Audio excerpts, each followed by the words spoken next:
3, 2, 1. Yo. We back in the building. Happy to be back. Got my boy Mitch to my right or to your left. Benny Blanc in the building, ready to host another week of Say Something. Man, we got a lot going on. Olympics are in full fucking swing. As we've said before, we are now in the real heart of the Olympics, actually the finishing stretch, really. But you're really getting a sense of the medal count now. So we're going to have some good conversation on just what's been going on over there in Paris. We got some good conversations about the world of soccer as well. For those who have kind of been out of it, we're going to bring you back before the season starts. We do have the NFL coming back in full swing as well. We got preseason back, baby. So I think next week we'll probably have a fantasy breakdown for y'all. But this week we have NFL news to discuss as well. And as always, we got some lovely NBA talk with our beautiful Warriors and the good old conversation that is never ending surrounding our roster, our team, and the narrative with the boys. Looking a little bleak. Memphis, bleak. All right, so let's jump in real fast. I'll just break down the medal count, and we'll actually, hold on. Let me pump the brakes. Thank the Lord. He allowed me to pump the brakes on time. Almost forgot traditions. We're not necessarily the most traditional people, but we won't forget this one. So we always do a check-in. Take the time, if you're watching this with somebody, check in with them, make sure they're doing okay before y'all get into this content. My boy, how you doing? Looking good, feeling good? Tell the people what's going on. Man. Everything's going well. Having a good day, having a good week, man. I'm happy it's Friday. Ready to go on this weekend. Maybe go out into the wilderness, go on a hike or something, enjoy the sun. How about you? Chilling, man. A little sore today from the gym. Leg day got me a little, you know how it goes. But I'm feeling great. Yeah, feeling great.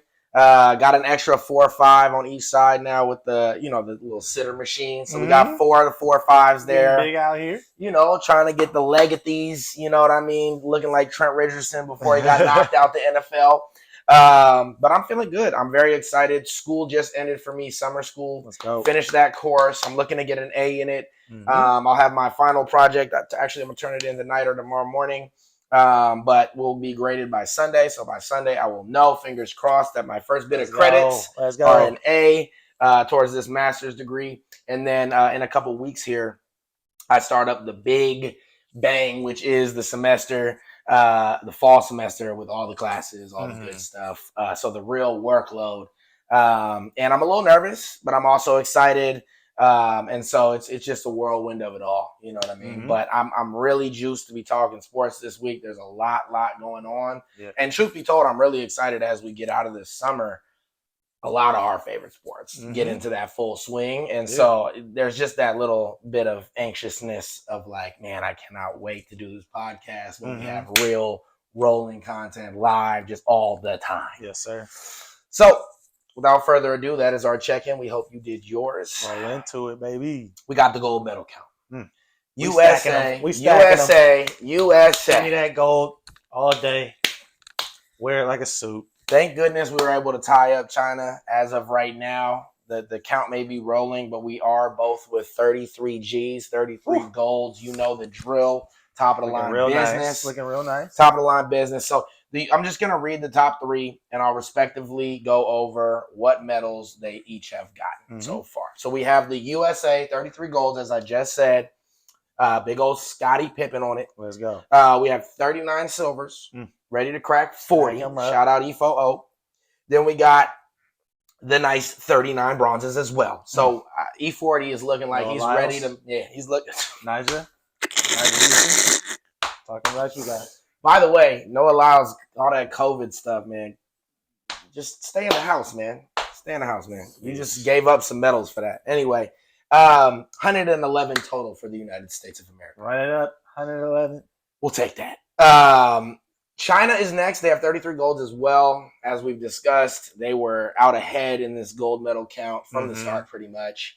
Their efficiency in terms of, bringing home golds and silvers with their total is very, very high. Gymnastics, badminton.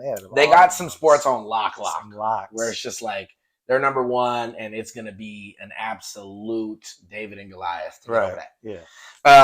And then they have 23 bronzes, so they're not too interested in the bronzes. They They're like, that's a cool medal. We don't really want it. So 83 total. You know, when you think about 33, 27, that's 60 out of 83 being gold or silver. You do the math. It's pretty good. Mm-hmm. Lastly, we have Great Britain. Shout out to the Brits. Hey, there you go, mate. 14 golds. We got 20 silvers. Holy bruv. 23 bronzes. There it is. And a total of 57. So congratulations to those 3 wonderful countries right now who are holding down the Olympics. And shout out to all the rest of you guys that have been participants. I know there's been a lot of firsts for medaling this year. Very, very cool. I also watched breakdancing, I believe it was called today. Couldn't believe that was, or maybe it was called breaking. Maybe no dancing was added. Let's be formal. Let's be professional about this. Let's be formal. Crazy thing. I mean, if first, maybe we'll get back and do a whole special on what should and shouldn't be added. But I was impressed with the dance moves. I will say it was very intense for something that could have been like an absolute just shit show and a joke. The stage was very cool. I was surprised how many people came. And so clearly, like, the breakdancing culture out there, is gotta be bigger than what it is. Because they were serious. Mm-hmm. And like they knew the people, they knew the nickname. They weren't coming out with their regular names. Right, yeah. It was, this is my nickname. This is how I get down. This is how I get down out here. Yeah, logistics. Like, damn. So, you know, it was very cool to see that kind of vibe. It was a little off-putting to see, like, they had like an MC, you know, and like which is fair for all battles and all. You know, I'm not critiquing. I think we just had too many step ups and stomping yards, and to have a gold on the other end is just crazy. Where the dude is, you know, I mean, because having it at the Olympics has to have been somewhat inspired by the fact that they made a bunch of movies that involve these kind of things, right?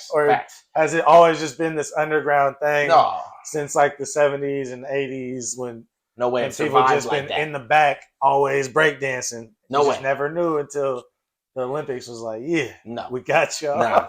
We gotta represent. I think it's definitely like you're saying. I think it's definitely I think Hollywood's played a big part in that. But I think also it's probably them just like reading around the world, like, wow. So you got served, gets watched in China 8 billion more times than in the U.S. Like, I wonder why. It can't be that they like Omarion. Mm-hmm. You know what I mean? And so, but like I was impressed with the fan bases. I thought that it was cool to see people knowing the moves. Like, that was one other thing that was pretty shocking to me was all the announcers really were breaking each of the combos down. Oh, that's that going into that. It was like SSX Tricky or something. You know what I mean? Where it's really like all these crazy names of moves and like, could really tell when it was not done 100% right. Like, oh, she hiccuped a little bit there. And I was like, what? I mean, that's so funny. It's like, bruh, I couldn't even, you know, it's almost like ice skating, you know, where you're like, for us from the outside, it's like, I don't even know that move. Right. You know, and like, it looked great to me. But they're like, oh, we're going to get docked a couple points for that. And so I was impressed that there was that as a part of the game. And also the gamesmanship was really cool. Like, you could tell that it was a very close-knit community, the breaking community. And so they all knew each other. So you just got me this time. Yeah. It's okay. They all knew each other. They all had, like, real cool handshakes at the end of each of their battles just to acknowledge each other and stuff like that. And so I thought that part was really, really amazing as well, just because a lot was on the line, and they really were just more pushing the sport forward and not trying to be selfish about it. So I thought that was really cool. So everybody, go check out breakdancing. Yeah. Go check it out. If you want to, you know, buzz a couple moves. Excuse me, breaking. Right. And if you want to get back into it, there's a golden medal at the other end potentially for you now. You got the moves, you got the knees for it, right? Your sport. You used to win like a boombox or something, right? Let's put that. You know, like you were taking home like an Adidas jacket. You know what I mean? And now we got you a gold. So hey, if you've ever had any interest, get in there. Now's the time to bring the knee pads out. Get loose. But I just went off on a huge tangent. I just thought that was amazing, which is one of the things that I do think is crazy about the Olympics is you can kind of, you know, you never know when things are happening. So you'll just randomly stumble, I have a little free time. Let me see what's on. It's like, what? You know, so that was really cool. Anyway, let's get back to the real and the real. And again, put in the comments if we skip over any sports that are like amazingly entertaining and something that you think, oh, these guys just might not have checked out yet. please drop it down there. We will check it out. We'll look at some highlights. We'll watch the whole match, whatever you think is the best, whatever format gets it done. And we can go ahead and break some of those things down as well, because it's quite interesting to look at some of these things as they become more and more professional and competitive. So next we have on to the realm of hoop, but still in the Olympic world. We have men's and women's b-ball. They're both going to the gold medal game. Nothing new here. And so, the drum roll is, who do you think that the men and women are playing? Whoops. France. How'd you get them both in one? Two birds with one stone. My man is official. That is the truth, though. Both will be taking on France. Must be quite an accomplishment for France. France showing out, man. Yeah, they're doing well in all these sports out here. Didn't make the top 3 in medals yet, but right. Right. Clearly, they're dominant in certain areas and no shows in others. But hey, that is what it is. We'll talk a little bit about both of those matchups. Obviously, the women's side has been a little more lopsided. It's hard to see. I don't know as much about France, so I'm not going to sit here and cap to y'all about this would be how the matchup's going to go. All I'm going to say is we winning that. Yeah. Based on what I've seen, France would need to bring Victor. Yeah. And Rudy. And even then, because Rudy ain't much. Asia Wilson might. Rudy might get that work. We done seen what happened with him, guarding Luka. Mm-hmm. He might get that Sabrina. But if you brought Vic, it'd be a wrap. But y'all gonna need that. Mm-hmm. So if you can get him in a wig or something, figure out what to, disguise that 7'3" guy, get him out there. You're gonna need it. Mm-hmm. Because they're probably taking y'all by 30 plus. And this roster is arguably just as impactful as the men in terms of clout and weight of who they're bringing. I mean, but the gap is larger. They're blowing everybody, and the gap is larger. It's done. The gap is larger. So I think it's more appropriate for us to talk a little bit about the men. We will dive more into the women's. It's no shade on the women.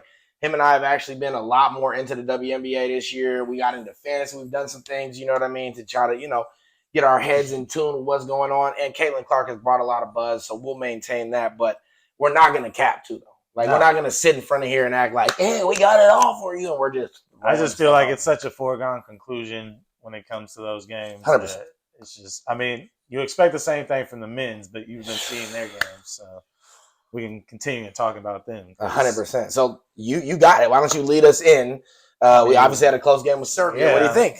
We beat them, 95-91, and it took a huge fourth quarter push at the very end for us to even get that W. It makes me wonder why we can't put that kind of energy into the game from the very get-go. I think it's because we have a very much NBA-style type team. Yeah. And FIBA Euro ball is a little bit different. Up and down the court, get it out. Shooting threes, moving a lot faster than the NBA game, in my opinion. But Chef Curry had his signature game, 36 points, 9 3-pointers, showed out for USA, really made a good push for us anytime we needed to make a push.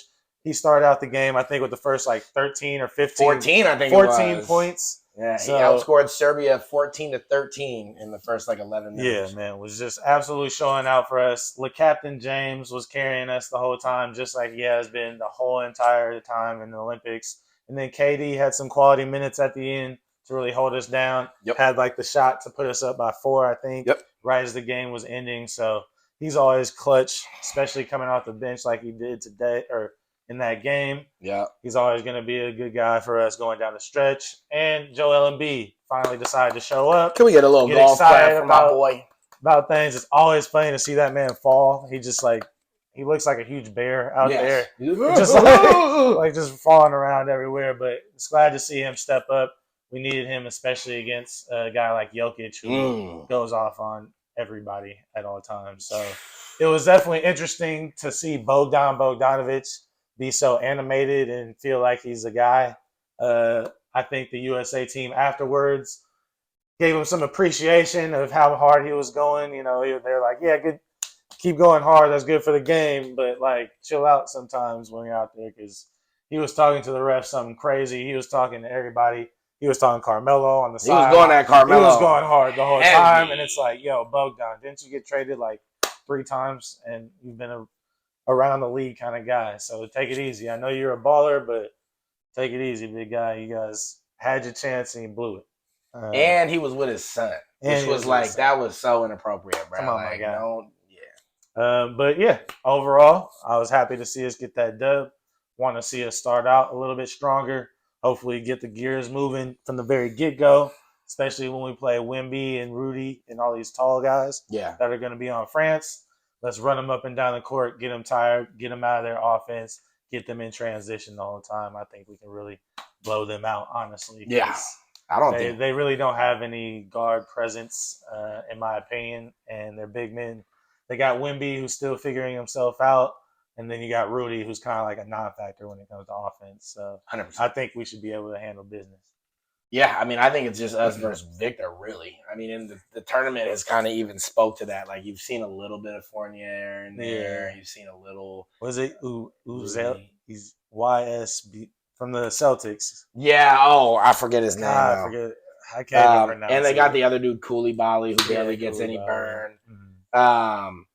But like, it's been Victor's, out of this world talent that's gotten them by a lot of these games where, France really, in my opinion, hasn't even played that great. Mm-hmm. I would have rather us play Germany, because I thought Germany was playing like for real. Mm-hmm. Like, and they got enough guys to where they reminded me. They got the Wagners. They reminded me of that old Spain team. Dennis Schroeder always plays crazy when he's on. And Germany, he's Ricky Rubio. Yeah. Like, that's the thing is, crazy. Rick Rubio for Spain was like, I'm him. Yeah. I'm Himothy. And then the other big man that Germany has, I forget his name, or even Tice. Tice is out there. Out there. He's always playing solid for Germany. Super hustle gang. Yeah. They got another big light-skinned dude. I forget his name, too. And they got a 3-point shooter. I forget. Yeah. They had a whole. They got the full squaddy out there. I was shocked they lost to France. And I'm very, very interested in this whole Jason Tatum narrative. I was just going to ask you that. I was just going to ask you. USA squad, I mean, I feel like if KD had just been healthy from the very get-go, it wouldn't have been a question. I do think it is kind of interesting. I don't know if Steve Kerr really does have something against Jason Tatum or the Celtics, but I think that'd be kind of outlandish. I just think in the matchups, he's just finding KD in there instead. Yeah. I don't know, but it is interesting to see Jason Tatum not playing after coming off the championship. And I wonder how much he's tripping. Yeah, I mean, I think he's probably super tripping. Like, I wouldn't have came, you know what I mean, to be real. Like, if I'm Jason Tatum, bro, I'm not just here to be here, bro. Like, I'm not. And you're playing Derek White. You're playing guys where I don't care if KD's playing, bro. I don't care. I don't care what height you think I am. I don't care what position you think I should play. Mm-hmm. If you're going to put Derek White out there, bro, put me out there. Yeah, true. Put me in the game. I don't care if you say, well, Derek White is a great lockup. That's cool. He shot 0 for 2. Yeah. We don't care. We don't care who he guarded down the court a couple times. We don't care. We want to see the guys. Mm. And at the end of the day, what makes this team phenomenal is the fact that we have lots of 6, 7, and up guys who are pretty much point guards in skill. So what in the hell is wrong with you when it's, that's the problem with me where I wonder, I don't know if he has anything personal against Jason Tatum. Regardless, Jason Tatum has something personal against him now. Right. So it doesn't matter what Kerr thinks he's doing. Mm-hmm. We grown men here.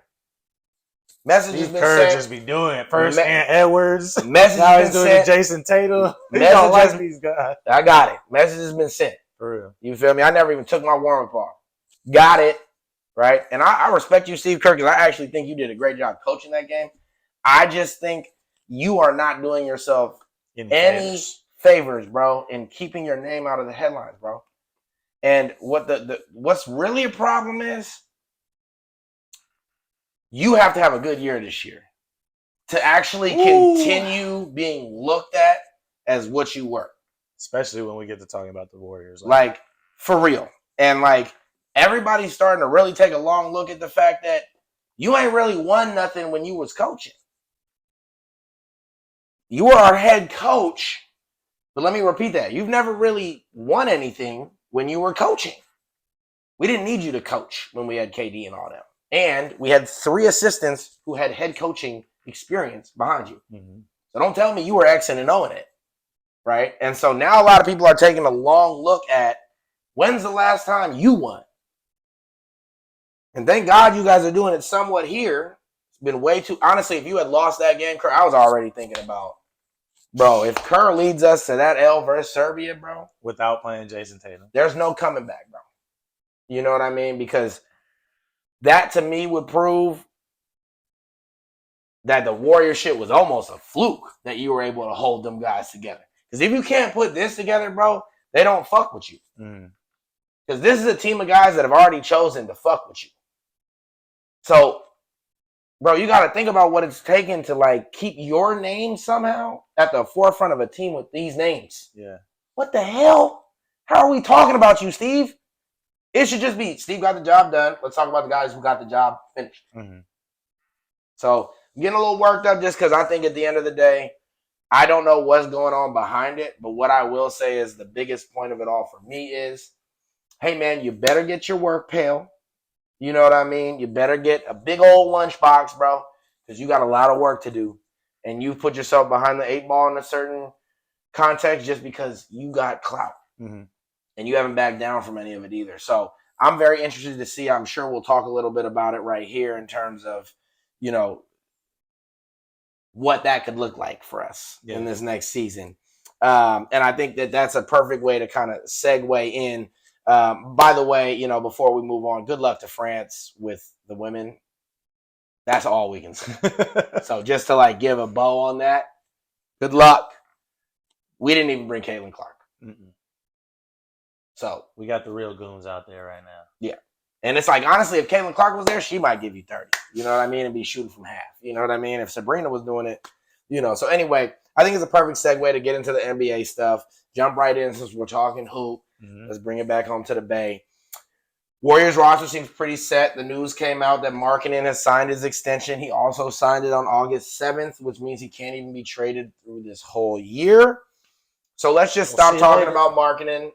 That's a dead horse. I don't ever want to talk about the Jazz anyway. And Danny Ainge, not the guy to do business with. So bow, bow, and bow. We're going to talk a little bit about if this roster is set, if there's a couple moves that can be made, and a couple questions in regards to who's on this roster. And we might even give you a little prediction in terms of if this is where things stand, where we believe our max, when I'm talking about ceiling, I'm talking about ceiling, is for this year. Why don't you start us off with that one, man? All right. So I want to hear your perspective. Yeah. I give mine. Yeah, absolutely. So let me just say, I think we've gotten a lot better than last year. Is that going to be enough in terms of the rest of the teams getting better? I don't think so, right? I think all these teams are continually improving. Do I think, though, that what we lost in Klay Thompson hasn't been replaced and more? I do believe we've gotten that back. I am very intrigued as to how we keep avoiding 7-footers, but I'm going to, leave that for a discussion that he'll attack and further down the road. And I did hear a rumor this morning and recently just about how we're not quite done wheeling and dealing. The roster's probably not set, but that it's going to be, a mid-level guy, lower-level guy. We're obviously not going to go star hunting. We're obviously not going to look for a guy that's a top 10, top 20 player, top 25, top 30, right?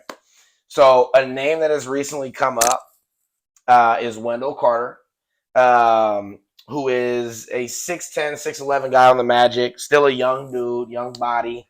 I believe he's about 25 years old. Let me double check. Wendell, yeah, he's 25. 25 exactly. He's not a 7-footer. No. Which is unfortunate, but he is 6'11". Not a defensive guy. You know what I mean? He can play some defense, though. I mean, if you're 6'11", you got to play some defense. Right. We would teach him how to play. We would teach him how to play some defense. I have no doubt about that. Within our system, to me, I think it would be great if we could. Do I think that we got the right pieces to do so? I mean, I don't know what they really want from him. I know that the Magic are completely up in the air with their roster in terms of they're one of the teams that is literally like, we have so many people trade. Bro, we have like 50 of the same guy. Like, how does this happen all the time?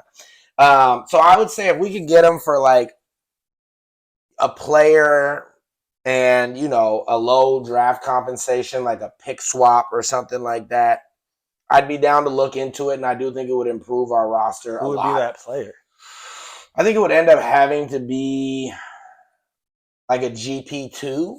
Okay. Well, I mean, yeah, if we're giving them GP2, yes. If we don't do that, Yeah. Well, it'll have to be we doing? picks with What we that. doing? You know what I mean? But yeah, so it'd be like GP2 and Kevon Looney, I think, would be the swaps in and out for that. And then maybe, like you said, you add a pick swap or like a second round pick. Yeah. And I'd be down with that because at the end of the day, I don't even see how GP gets on the floor this year. And I love GP. But it's like, if we're going to give Moses Moody anything, then GP can't even.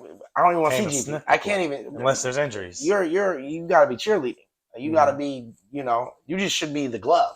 We just need you to be Gary Payton's son now. Right.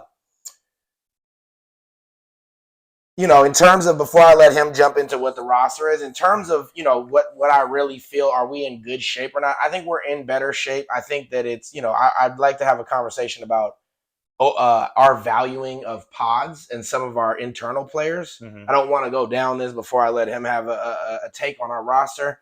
But I do think that there's some interesting outlooks on how our roster is being interpreted from the inside looking out.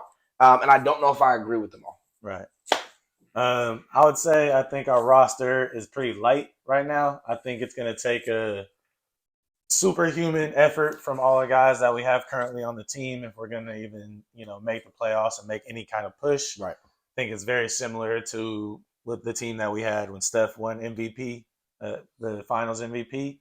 But at the same time, I'm not excited about how Mike Dunleavy and the front office have performed since he's been in office. This just goes to also show with Steve Kerr and player development how they've handled it over the last 3 to 4 years with Kuminga, with Moody, with Podziemski, with James Wiseman. It's just there's too many questions when you had an easy it's easy to say an easy transition, but like when you had a seamless one with 3 Hall of Fame guys to get young guys mixed in with them, but then never mix them in, never make it seem like the two could coexist together, never gave any kind of confidence to the young guys. And now as things have progressed and we've lost Klay Thompson and we've lost some of these other guys, now we're expecting them to step up, but we've never given them the keys to do it. We've never led them to success, and now we're asking them to get us to a championship.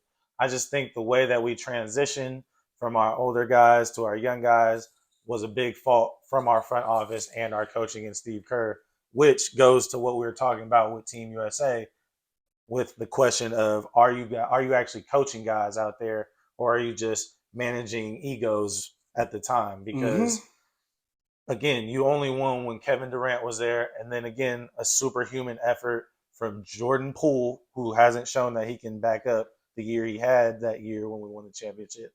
Then you had Andrew Wiggins showing out. Where did he go? All-star. He's gone. He was Mabel Jordan for that run. Now he's nothing. What's going on there? Yeah, was that my bad? That was on me.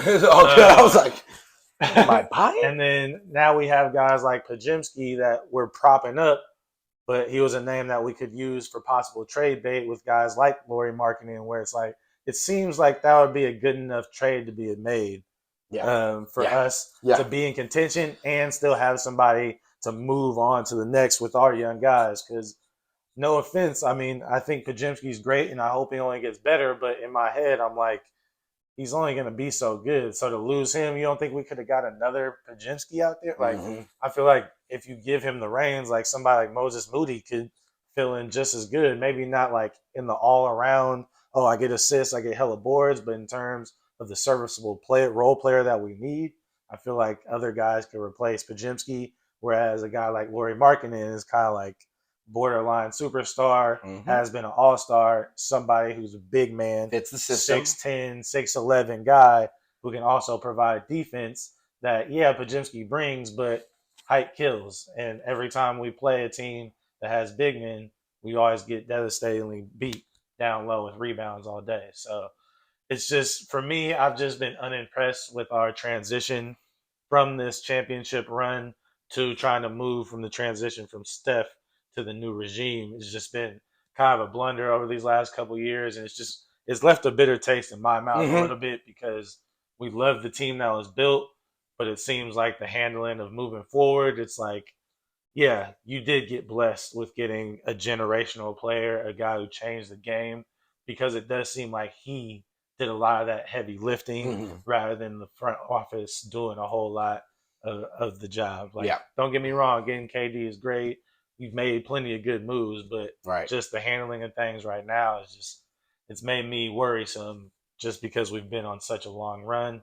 I'm worried that we're going to go back into mediocrity like we were before this run. And I was just kind of hoping we could, keep it Right. going with the draft picks that we had and the Right. opportunities we've had. But, not even making a trade for Lauri Markkanen, you're not even making me excited about the next season or making me feel like you guys are making moves to really try and compete. Mm-hmm. No, I agree 100%. And that brings me to the question: are we overvaluing Podz? Which I think he could be a future All-Star. I do, however, want to underline future and how it's impossible to play two timelines. And like, I think that's what the Warriors have been struggling with is like, you can integrate some in there, but it is really hard to like continually produce a dynasty. Like, we're not sitting here acting like it's not hard to like make the run that we were on and then sustain it. And I'd say the only close team that we could look at and go, maybe, is the Celtics. And even them weren't at the height that we were at. Yeah. And then, they took some years, about, what has it been, 5-6 years now for them to finally get theirs. Right. And maybe that's the case of what we're looking at with this new core is, maybe 5 years down the road, they're in position to be leading this organization. But I think that it just comes down to, I want us to be crystal clear with what we're doing.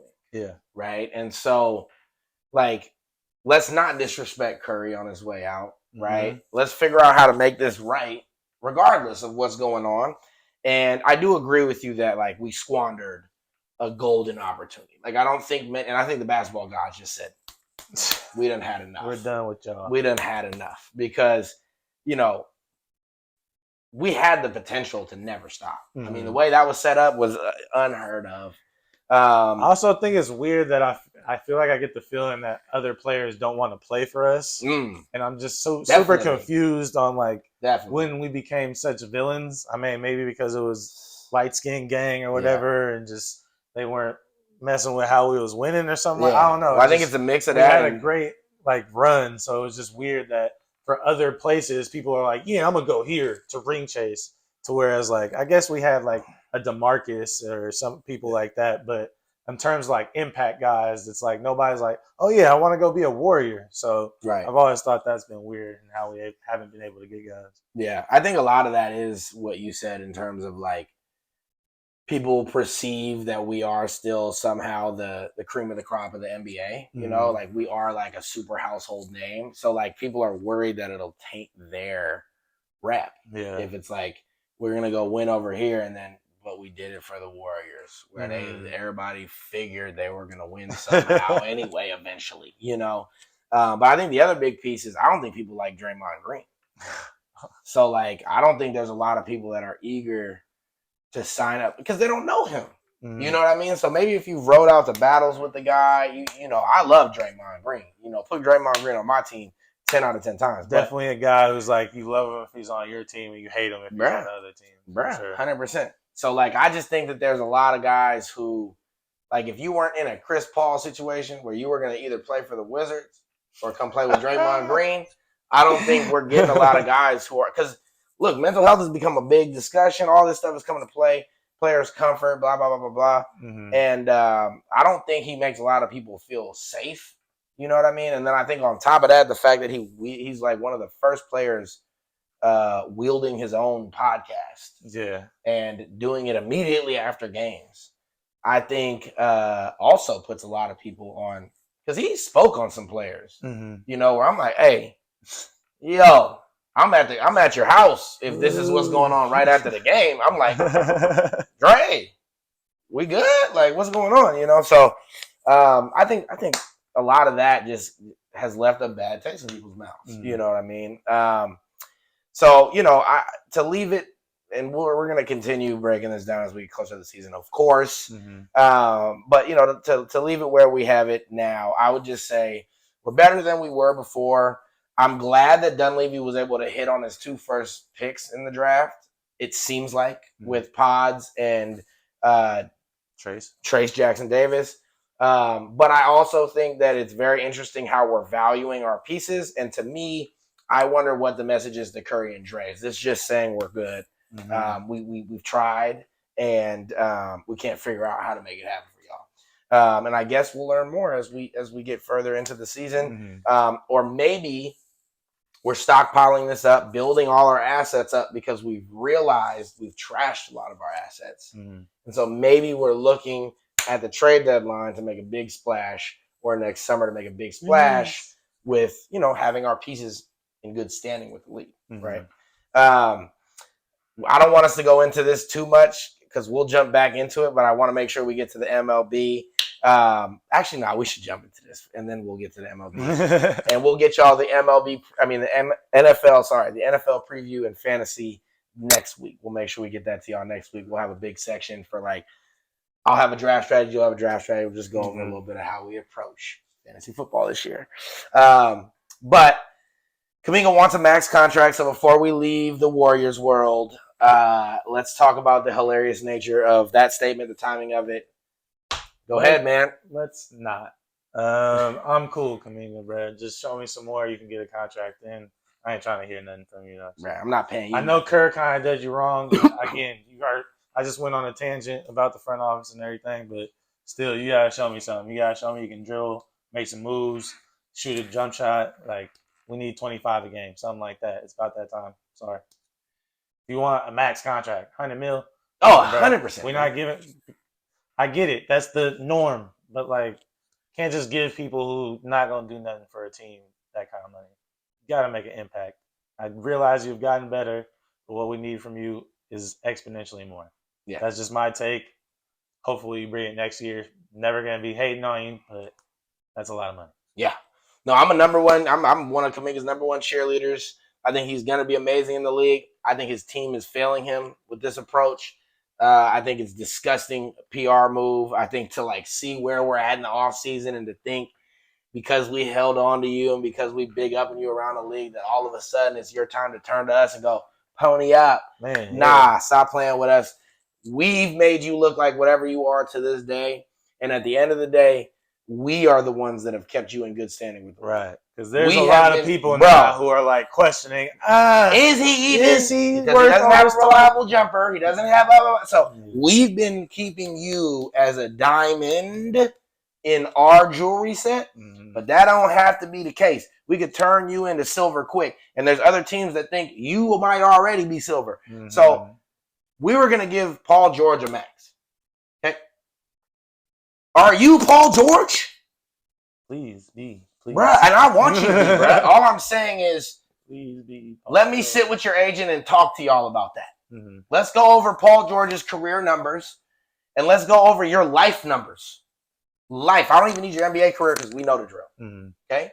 I'll even add your life in, and we can talk about, you might not stack up to those averages. You get what I mean? So, max contract, maybe on your next contract. Okay? You're not getting it here. I don't even care what you do this year. Right. I'm not max extending you, bro.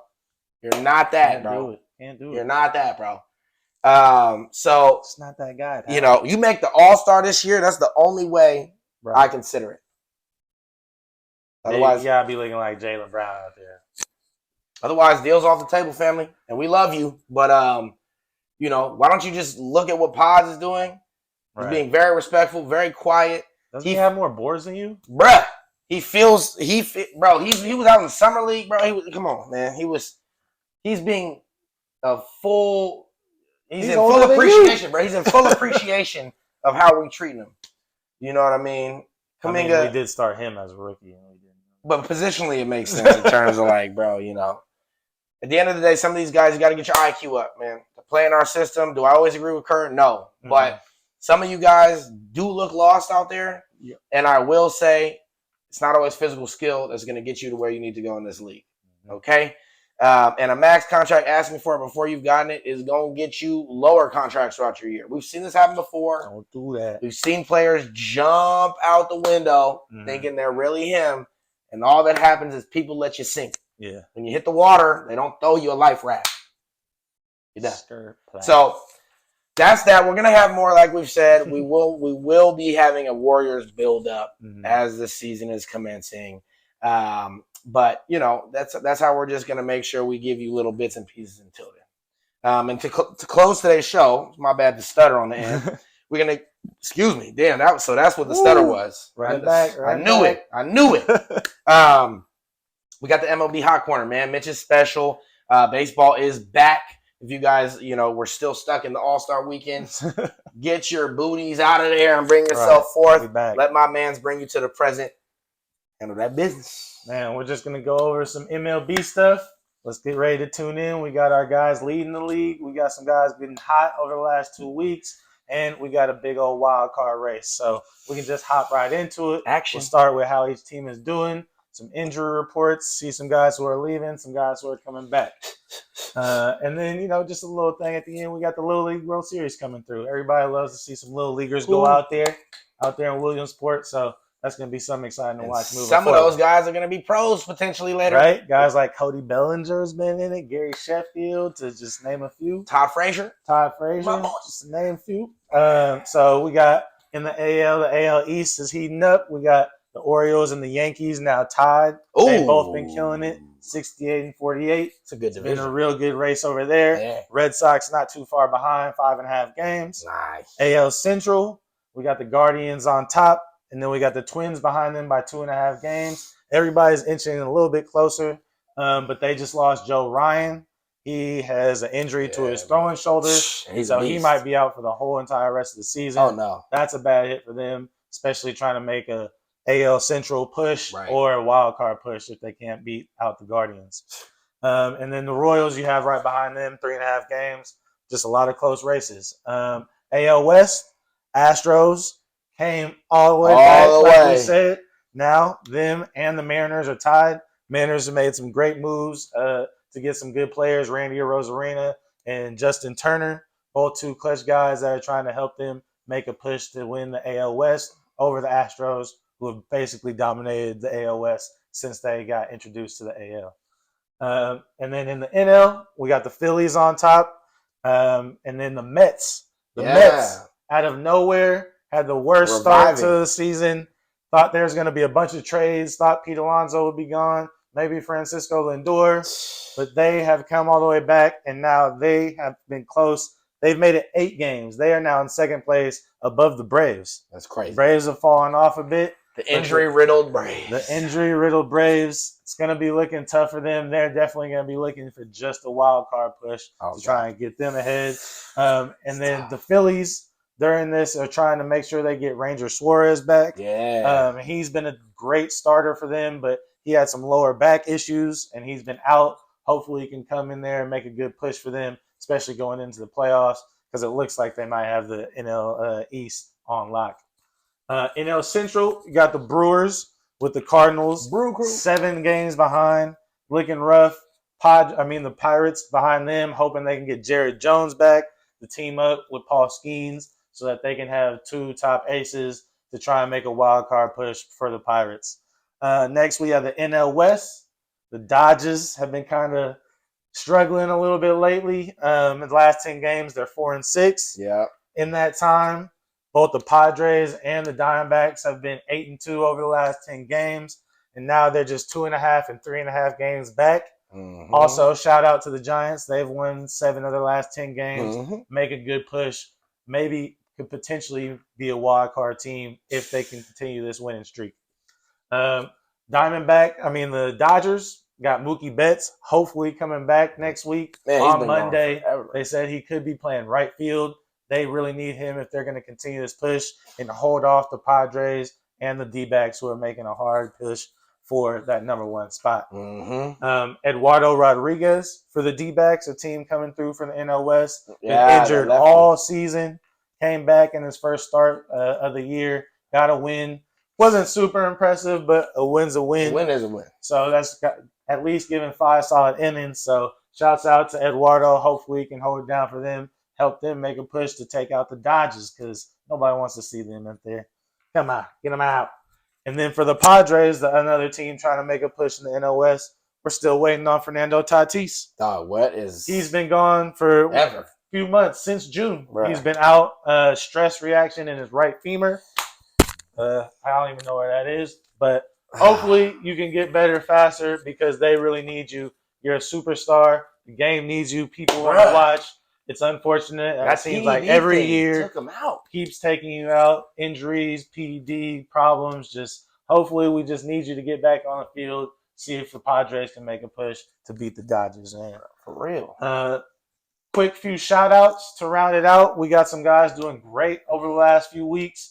We got a new guy, Zach Neto, for the Angels. Not a team you really talk about, but he's been killing it, batting .342, 3 home runs, 14 RBIs, and 2 stolen bases. So somebody you might not hear about and somebody who potentially, who shouldn't be, could be on your waiver wire.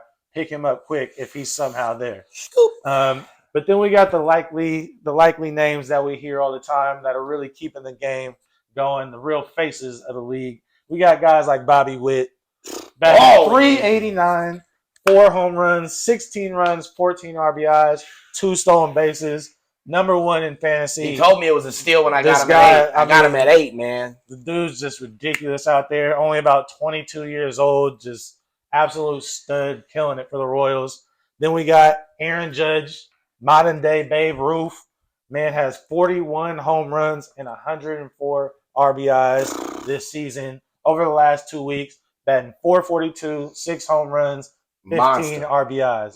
The dude, I mean, yeah, exactly. That's the perfect word. He's a monster out there. He's 6'8", 250. Just don't throw it down the plate because he's taking it 450. He's taking us back to the Sammy and McGuire days. Yeah, for real. He is for real the new McGuire, the new Jose Canseco, all them boys.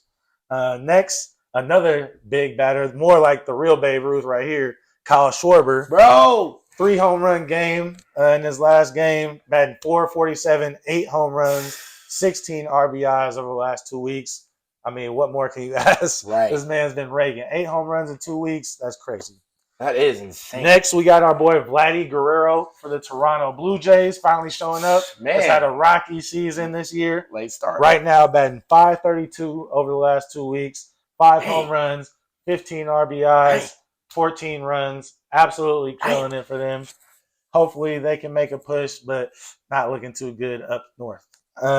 Next, I want to give a shout out to Jose Ramirez, our #1 third baseman out there. Yeah, he's a guy who really gets lost in the shuffle a lot, but he's really a stud in the game of baseball. Probably a top 5 player in the whole league. For sure. But still probably top 5 most underrated. Too. Yes. But he's batting .364, 6 home runs, 13 RBIs, and 7 stolen bases. So the guy does it all. Hits bombs. 5-tool. Yeah, 5-tool player. Does it all. And has the funniest voice you'll ever hear. So if you want to hear something funny and laugh at a voice like Bol from the Netherlands, he matches her. He matches her for sure. And then real quick, we got a couple of pitchers. We got my boy Sean Manaea over his last 2 games. 14 innings, 2 wins, 21 strikeouts, big 0 ERA. Shutting it down. And then I got to give a shout out to my Giant guy over here, Blake Snell. Threw a no-no for the Giants. Historic for him. That's awesome for him. Over his last 21 innings, he's got 2 wins, 34 strikeouts, and a 1.29 ERA. So shouts out Blake Snell. All the haters. I know you got a lot of them, but hey, way to show him that you can go all 9 innings because I'm pretty sure that was his first time yeah. he ever went all 9 innings. So biggest issue. He can do that too. But yeah. Other than that, we got the Little League World Series. I know right now they got regional games going on. Yeah. But the Little League World Series will be coming. Always fun to see them play at Williamsport. Williamsport. I think you're right. I was like, hold on. Always fun to see them there. So get ready for that coming forward. And that's our MLB and baseball roundup, man. Boom and boom. So make sure, like you said, there was one fantasy. If you were paying attention, there was one fantasy pickup for y'all. Neto. He shouldn't be. He might be. I seen him recently on my We just saying. So I was just like, take a look. He might be out there. Take a look. Before we get out of here, though, I want to throw my boy ESPN drop the ranking. I want to see what he thinks about the top 5 real fast. Just a yay or nay. Does this sound accurate or not? ESPN, as of 2 days ago, has the Yankees as number 1. Previous ranking was number 4. Baltimore Orioles, number 2. Previous ranking, number 5. Philadelphia Phillies, number 3. Previously, number 1. Cleveland Guardians, number 4. Previously, number 2. And then we have the Dodgers, rounding out the 5. Previously, 3. I would say out of those 5, the Phillies probably have the best rotation out of everybody right now. I think the Yankees really came up when they got Jazz Chisholm. I think that's been a great pickup for them. So I see that's why they propelled them up to number 1. But we still have to see how well Luis Gil does in the starting rotation and see if Garrett Cole can bounce back because he's been pretty shaky over the last few weeks. Carlos Rodon, same thing, coming off an injury year, seeing if he can bounce back. Still a lot of questions there. I see the appeal. I mean, you got Juan Soto and Aaron Judge absolutely raking for them. So it's exciting, but you got the Phillies who have Zach Wheeler, Aaron Nola, and Ranger Suarez. Hopefully he can come back. Christopher Sanchez has a great pitcher for them. And they have Trey Turner, Bryce Harper, Schwarber, Alec Boehm. So they just have a very complete team. Yep. I can see them being number 1. And then you just can't count out the Dodgers. I think their pitching's really letting them down right now. Super. But there's a team that can always be in it. I think it's Phillies and Dodgers for that side. And then I'd say it would be Yankees and Guardians, really. I think the Guardians have been playing great baseball this year. Perfect. Well, as we said, that's a flawless roundup. We'll make sure next week we got our NFL fantasy breakdown for you guys, our approach to the drafts. A lot going on, a lot of changes, so you'll definitely want to tune in for that. Again, please take the time to like, follow, and subscribe all our stuff. Share the content, whoever you think might love this. We're building the community now, and like we said, we got something special for the first 50. So just a friendly reminder. And for Mitch and I, we'll see y'all next week.